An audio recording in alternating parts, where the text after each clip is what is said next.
მიდი რა კითხეს ახში ვიცი გამიშვები. შეიძლება რომ მოატყუა? გაუნწიბაზე.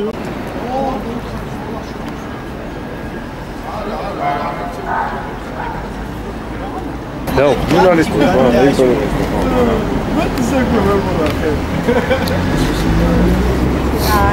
მაშინ დავრეკოთ პრესერ შევატყობი ნოროვი ხოთები როგორც ვითხარ ვინარე გახდება რა თქმა უნდა.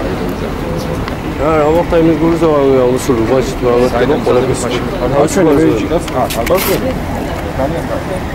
საერთოდ გაურკვევლობა ჩვენც ვერ გქონით რა ძალიან ჩვენც ვერ გქონით მომარეობაში ხარ. დანაშაულის ის 300 დამატებული შოუ რაღაც გაურკვევლობა.